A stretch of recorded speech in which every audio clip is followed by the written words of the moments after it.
오늘 가져온 주제가 뭐죠? 오늘은 이제 수급주. 형이 생각하는 이 수급주의 형이. 이제 보통 이제 시장 수급주다라고 하면은 이게 뭐 정형화된 그런 딱 뜻은 아니지 사실. 그러니까 주식시장에 참여하는 투자자들이 이거는 수급에 의해서 움직이는 종목이니까 수급주고, 소위 말하는 뭐 테마주들, 뭐 애플페이 테마, 무슨 테마, 약간 좀 급등락이 심하고 막 상한가도 가고 막 하한가도 가는 그런 친구들을 보통은 이제 개별주 테마주라고 하는데, 반대의 개념이 바로 수급주. 그러니까 즉 실질적으로 외국인하고 기관들이 좋은 종목이다 해서 매수를 하고, 이거는 좀 뭐 모멘텀 훼손이 있다, 뭐 실적이 안 좋다 해서 매도를 하는 그런 좀 무게감 있는 친구를 보통 이제 우리는 수급주다라고 표현을 하지. 조금 이 진짜 검은 머리 외국인 말고 노랑 머리 진짜 외국인들이 진짜 사는 기업이라고 볼 수 있겠지. 근데 그런 기업의 이제 특징이 사실 있잖아. 장단점이 나는 명확하다고 생각을 하거든. 이게 수급주는 한 번 올라갈 때 하루 종일 올라가고 내려갈 때도 하루 종일 내려가. 그 수급주 내려갈 때 겪어봤지, 형. 그 6시간 반 동안 그거 보고 있으면은 정신병 걸려. 정신병 걸립니다. 그게 진짜 하루 종일 빠져, 하루 종일. 이게 하루 종일 안 빠질 것 같은데 그렇게 빠지더라고. 설마 하고 이쯤 반등하겠지? 아니야, 절대 없어. 절대 없다. 내가 수급주로 어닝 쇼크를 맞아본 적이 한 번 있어. 근데 그게 2019년도 3년 전이거든. 에코마케팅이라는 기업이 있는데 그거 기억날 거야, 형. 기억나지? 내가 밥 먹을 때 실적 발표해가지고 그대로 원웨이 하방 두들겨 맞았는데 하루 종일 빠지더라고. 하루 종일. 그 내 기억이 맞다면 아마 에코마케팅이 뭐가 그 메인 상품이었냐, 그때 당시에 그 모멘텀 상품이 그 예전에 한창 페이스북 같은데 많이 좀 판매됐었던 그 요만한 기계인데 판때기에 딱 붙이면 이제 안마되는. 맞아. 그게 이제 SNS 마케팅으로 성공해가지고 막 TV 광고까지 하게 된 그 제품, 아마 많이들 아실 건데, 그거 가지고 이제 실적이 굉장히 잘 나올 것이다 해가지고 그때 당시 주가 올라가고 있었지. 그래서 실적이 굉장히 잘 나올 것이다라는 게 바로 그 전날 오전까지만 하더라도 얘기 있다가 갑자기 실적 발표 딱 했는데 내 기억에 생각보다 그렇게 많이 안 나왔던, 컨셉보다 하회했지. 그래가지고 진짜 하루 종일 그냥 떨어졌는데 굉장히 많이 떨어졌던 기억이. 형 수급주 원웨이 하방으로 두들겨 맞았었던 종목 있잖아. 아마 화장품주? 응. 뭐였지? 제이콘. 그때 기억나지? 아마 마이너스 9%인가 아마 당일 하루 종일 빠졌을 때 마이너스 9%였던 것 같은데, 그때도 한 몇 년 전이었던 것 같긴 그치. 한데, 그때 이제 역시 마찬가지로 말한 대로 수급주는 한 번 방향을 잡으면 하루 종일 진짜 어느 정도까지 계속 올라가거나 계속 빠지는데, 그냥 아침에 보통 10분이면은 딱 그 결과가 나오잖아 사실. 이거 오늘 하루 종일 빠지겠다. 그래서 아마 제이콘텐트리, 그러니까 제 기억에 내가 맞았던 종목이 두 가지가 아마 기억이 나는데, 하나가 제닉인가 그랬을 것 같아. 맞아, 옛날에 제닉. 화장품주였던 친구 하나랑 말한 제이콘텐트리였는데, 그냥 그때 당시에는 설마 했지 사실. 설마 뭐 하루 종일 빠지겠어? 근데 진짜 하루 왼종일 빠진다. 고점을 찍을 때 한 10시면은 쫙 올려놓고 이제 거기서 더 가냐 버티냐가 이제 올라가는 날의 맞아. 흐름이고, 빠지는 날에는 이제 10분 안에 확 떨어지고 옆으로 기면서 끝나거나 옆으로 기면서 더 빠지면서 끝나거나. 보통 이제 수급주들의 특징이 이제 당일 그렇게 움직이지. 그러면 또 이 말을 듣고 어떤 분들이 이런 생각을 할 수 있어. 그러면 하루 종일 올라가는 거면 하루 종일 올라가는 종목을 또 찾아가지고 그 종목을 아침에 사면 하루 종일 수익 볼 수 있는 거 아니야, 매일매일? 너무 아름다운 이론이다. 그거 너 굉장히 아름다운 이론인데, 그러면 이런 종목을 찾을 수 있는 방법은 있나? 사실 나는 이게 메인 좀 매매할 때 수급 종목을 메인으로 하지는 않지만, 그래도 좀 특징들을 나름 정리를 과거에 이제 했었을 때의 특징은, 일단 당일날 이제 쏜다 하는 애들은 보통 아침 증권사 리포트가 한 번씩 꼭 나오더라고. 맞아. 장대 양봉을 뽑아주는 날에는 리포트가 꼭 나오는데, 리포트가 보통 장 전에 나오기 때문에 충분히 쭉 긁어볼 수 있는데, 보통 이제 굉장히 핫한 테마 안에서 나오는 경우가 있고, 그리고 말한 대로 진짜 그 많은 사람들이 그런 거 아침에 딱 보고 뭐 10분이면 판단된다고 하니까 잡으면 되는 거 아니야 라고 생각하시겠지만, 아침에 올라갈 때 조정을 거의 안 주지 사실.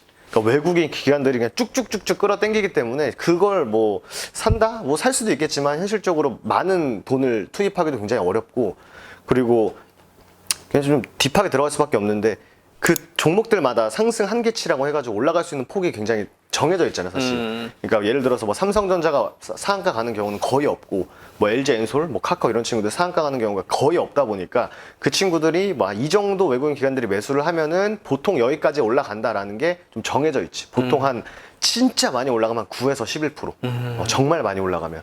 빠질 때도 정말 많이 빠지면 9에서 11%인데 어닝 쇼크 맞거나 아니면 대놓고 공매도 딱 맞는 날에는 사실 뭐 20% 넘어가는 경우도 많고. 그래서 보통 리포트 많이 참고하거나 아니면은 진짜 뚫고 간다 라고 할 때 많이 리포트들이 나오는 것 같아. 증권사 리포트를 잘 확인을 하자. 나도 사실 형이 말한 대로 그 10분 안에 증권사 리포트도 체크하고 10분 안에 프로그램 매수 막 들어오고 그런 종목을 실제로 매수를 해서 매매를 해봤는데 그게 수익률 그치. 구간을 잘 많이 안 주고 맞아. 수익률 구간도 많이 안 주고 되려 그거를 올라갈 거라고 생각을 했는데 그게 고점이고 내려와 주는 맞아. 경우도 많더라고. 그래서 수급주 매매가 진짜 쉽지가 않은 것 같아. 어렵지. 사실 잘 손도 안 나가고. 왜냐면은 진짜 아침에 리포트 뜨고 이제 이런 수급을 메인으로 보는 사람들은 다 보고 있을 거란 말이지. 그럼 보통 갭이 한 2% 떠. 근데 말한 대로 보통 고점이 한 9에서 11% 찍는다 보면은 한 내가 진짜 완전 저점에 사가지고 고점에 판다는 게 7에서 9% 정도 먹을 수 있는데 그 중간에 조정을 안 줘. 그리고 내가 고점에서 판다는 가정하에 진짜 3% 먹기도 진짜 어려운 그런 또 특징을 갖고 있는 게 수급주인데 대신에 또 한 번 올라갈 때 하루 올라가고 다음 날까지 올라간다라고 하면은 보통 한 10에서 20%는 딱 이틀 만에 회복해 줄 수 있는 또 특징도 갖고 있기 때문에 진짜 일장일단이 있는. 어떠한 특징을 가지고 형이 매매를 하는 방법이 있어?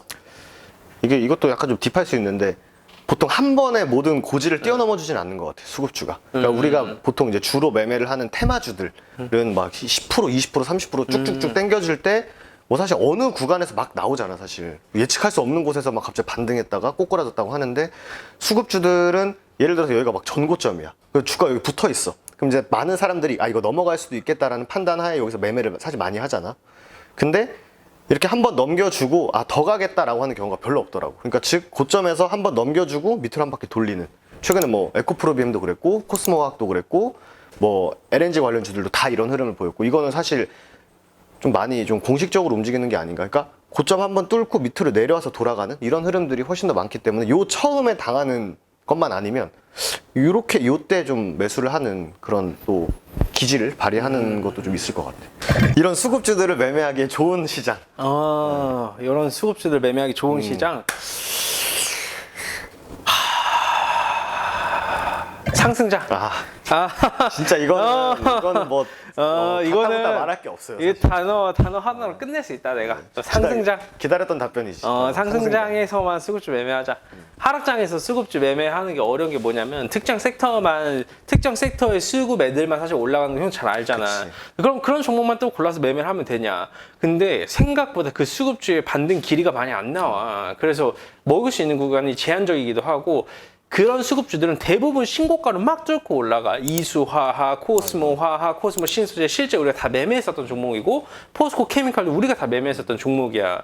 우리 수급주 전문가님이 또 뽑은 종목이기도 하고. 근데 그런 종목을 보면 언제 고점을 찍고 내려올지 아무도 몰라. 그러니까 그게 매매하기가 상당히 어려운 거고 이게 상승장에서는 그런 좋은 수급주들의 기업이 돌아가면서 계속 우상향을 해줘. 그래서 매매를 하기가 쉽고 앞구간에서의 근거가 있기 때문에 이거를 트레이딩 관점으로 접근하기가 훨씬 더 편리하고 수익 내기도 쉽지만 하락장에서 신고가 가는 종목 수급주를 잘못 맞으면 그건 진짜 역사적 고점이기 때문에 매매하기가 없다. 실제로 LNG 관련주들이 그랬지. 우리가 매매를 해서 뭐 동성화인텍부터 시작해서 1승 다 우리가 픽을 해서 매매를 했고 세종중공업 다 매매해서 좋았는데 결국 그게 고점 찍고 내려와 준 거야. 신고가 뚫고 내려와 준 거지. 근데 되려 우리가 매매했었던 코스모와 코스 신소재, 포스코 케미칼 이런 애들은 아직까지도 신고가 도전을 계속해주고 있어. 완전히 이게 이거 케바케가 완전히 그 극과 극이라는 거지. 이게 아무래도 기관하고 외국인들이 우리가 알 수가 없는 부분을 가지고 이제 얘네들이 장 전에 미리 픽을 해놓고 이제 시작을 하는 거다 보니까 뭐 우후죽순 뭐 장이 좀 좋을 때는 다 같이 갈 수도 있지만 장이 진짜 안 좋을 때는 외국인 기관들도 계속 매수하는 게 부담스럽기도 하고 이게 기본적으로 하락장이라는 거 기본 전제가 외국인 기관들이 매도를 하는 장이 이제 하락장이다라고 표현을 하기 때문에 전제로 수급주는 외국인 기관들이 매수를 해주는 종목들이 잘 가는 종목을 수급주라고 하는데 장이 안 좋아서 기관 외국인들이 나가는 시장에서 종목이 얘 혼자 갑자기 날뛰어서 간다? 그거는 진짜 쉽지 않잖아. 정말 쉽지 않은. 실제로 우리 같이 이제 있는 또 전문가님도 거의 뭐 하루 종일 진짜 시장을 보면서 어느 쪽으로 돈이 들어가고 어느 쪽으로 돈이 빠져나가고 같이 빠져나가고 같이 올라가는지 이런 것들을 계속 좀 피드백을 또 해주시기 때문에. 근데 그게 사실 참 하락장에서는 너무 에너지 소비라는 생각이 많이 들어. 그치. 그렇게 사실 해도 쉽지 않으니까. 근데 또 이런 것만 또 잘하는 사람도 물론 있기 때문에 이게 사실 뭐 나쁘다라고 하긴 어렵지만 이런 매매가 뭐 수익률 폭이 적거나 혹은 뭐 아침에 바짝 또 진짜 또 봐야 되는 그런 사람들은 못하는 또 수도 있기 때문에 뭐 나쁘다라는 것보다는 뭐 또 어려움이 좀 더 있을 수 있다. 이렇게 또 표현을 하는 게 맞지 않을까. 그래서 오늘 뭐 수급주 정의에 관련돼서 우리가 간단하게 좀 얘기를 해봤는데 사실 이거는 경험에서 우러나오는 이야기라고 생각을 해주시면 될 것 같고 수급주 매매는 상승장에만 하십시오, 여러분. 상승장에서 여러분들이 수익을 쉽게 내시는 것들이 다 수급주예요. 맞아요. 네, 그런 종목군들은 눈 감고 사도 수익이 나기 때문에 수급주를 해야 된다는 거고 지금은 하락장입니다. 하락장에서 수급주는 좀 보수적인 스탠스를 취하시는 게 맞다라는 말씀을 드리며 오늘 한정판 마무리하도록 하겠습니다. 좋습니다. 다들 수고들 많으셨고 한 주 성공한 투자 꼭 이어가시기 바라도록 하겠습니다. 한상욱 정원철의 한정판이었습니다. 감사합니다.